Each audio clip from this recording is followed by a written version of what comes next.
میں تم سے اس کی کوئی اجرت نہیں مانگتا، میرا اجر تو اسی پر ہے جو سارے جہان کا رب ہے۔ تفسیر کبیر میں یہ بھی مذکور ہے کہ آپ علیہ السلام اپنی قوم میں سب سے زیادہ ذہین، انتہائی فہم و فراست والے، فراخ دل اور بڑے حوصلہ مند شخص تھے۔ یوں ہی غریب و نادار لوگوں کی مدد کرنا اور بیماروں کی عیادت کرنا اور ان کی خدمت کرنا آپ علیہ السلام کا عام معمول تھا۔ حضرت صالح علیہ السلام نے اپنی قوم کو دعوت و تبلیغ دیتے ہوئے فرمایا، جس کا ذکر اللہ تعالیٰ نے قرآن کریم میں بھی فرمایا ہے کہ اے میری قوم، اللہ کی عبادت کرو اور اس کے سوا تمہارا کوئی معبود نہیں۔ اس نے تمہیں زمین سے پیدا کیا اور اسی میں تمہیں آباد کیا، تو اس سے معافی مانگو اور پھر اس کی طرف رجوع کرو، بے شک میرا رب قریب ہے اور دعا سننے والا ہے۔ اس پر قوم سمود نے حضرت صالح علیہ السلام کو جواب دیا، جس کو اللہ تعالیٰ نے قرآن کریم میں بھی بیان فرمایا ہے۔ وہ کہنے لگے کہ اے صالح، اس سے پہلے تم ہمارے درمیان ایسے تھے کہ تم سے بڑی امیدیں وابستہ تھیں۔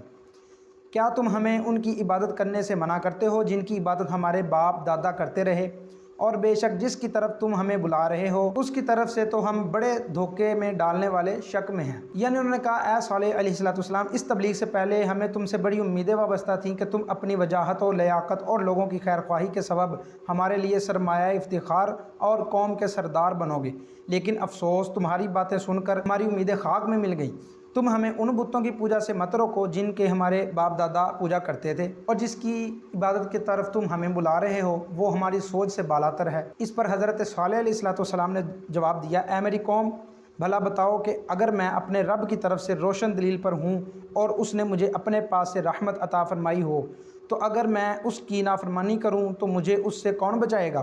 تم نقصان پہنچانے کے سوا میرا کچھ اور نہیں بڑھاؤ گے۔ یعنی آپ علیہ السلام نے فرمایا کہ اے میری قوم، تم مجھے دعوت توحید دینے اور بت پرستی سے منع کرنے پر روک رہے ہو، لیکن حقیقت حال یہ ہے کہ میرے پاس تو اللہ تعالیٰ کی عطا، اس کی وحدانیت کے قطعی دلائل موجود ہیں، نیز اس نے مجھے منصب رسالت سے نوازا ہے، لہٰذا دعوت توحید دینا تو میری ذمہ داری ہے۔ اب اگر بالفرض تمہاری بات مان کر میں اللہ عز و جل کی معاذ اللہ نافرمانی کروں، توحید کو چھوڑوں یا دعوت توحید کے فریضے کو، تو مجھے عذاب الہی سے کون بچائے گا؟ کیونکہ جب حق واضح ہے، دلائل موجود ہیں اور حکم الہی مجھے مل چکا ہے، تو نافرمانی کرنے پر تو اللہ تبارک و تعالیٰ کی طرف سے عذاب نازل ہو جاتا ہے۔ لہٰذا تمہارا مشورہ تو میرے لیے سراسر خسارہ ہی خسارہ ہے۔ یاد رہے کہ جاہل کی جہالت کی وجہ سے اس کا گناہ معاف نہیں ہوتا، بلکہ وہ گناہ گار ہی قرار پاتا ہے، لیکن علم کے باوجود گناہ کرنے میں بے باکی اور دیدہ دلیری کا معنی بھی پایا جاتا ہے، جس سے گناہ کی شدت میں اضافہ ہو جاتا ہے۔ اسی لیے علماء کا گناہوں کا ارتکاب کرنا زیادہ غضب الہی کا سبب ہے۔ یعنی نوح علیہ السلام نے یہ فرمایا کہ تم مجھے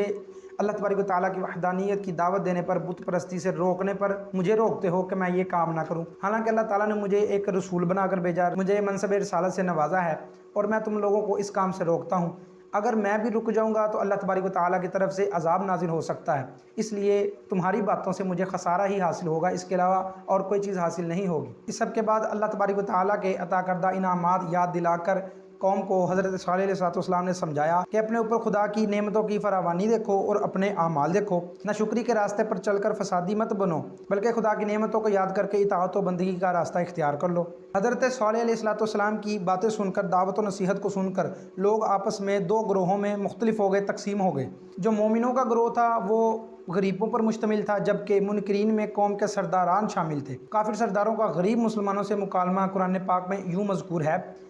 اس کی قوم کے متکبر سردار کمزور مسلمانوں سے کہنے لگے، کیا تم جانتے ہو کہ صالح اپنے رب کا رسول ہے؟ انہوں نے کہا، بے شک ہم اس پر ایمان رکھتے ہیں جس کے ساتھ انہیں بھیجا گیا ہے۔ متکبر بولے، بے شک ہم اس کا انکار کرنے والے ہیں جس پر تم ایمان لائے ہو۔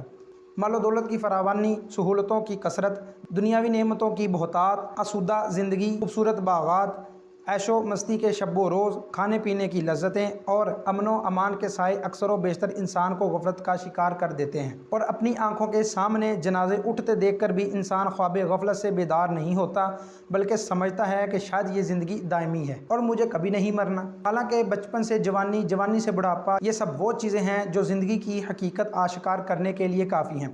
قوم سمود بھی ایسی ہی غفلت کا شکار تھی، جس پر صالح علیہ السلام نے انہیں جھنجھوڑتے ہوئے فرمایا، کیا تم یہاں دنیا کی نعمتوں میں امن و امان کی حالت میں چھوڑ دیے جاؤ گے؟ باغوں اور چشموں میں، کھیتوں اور کھجوروں میں جن کا شگوفہ نرم و نازک ہوتا ہے، اور تم بڑی مہارت دکھاتے ہوئے پہاڑوں میں گھر تراشتے ہو، تو اللہ سے ڈرو اور میری اطاعت کرو، اور حد سے بڑھنے والوں کے کہنے پر نہ چلو، وہ جو زمین میں فساد پھیلاتے ہیں اور اصلاح نہیں کرتے۔ ناظرین آج کی اس ویڈیو میں قوم سمود کے حوالے سے کچھ گفتگو کی ہے۔ قوم سمود کون سی قوم تھی اور ان کے اعمال کیا تھے، حضرت صالح علیہ السلام نے انہیں کس طرح دعوت دی۔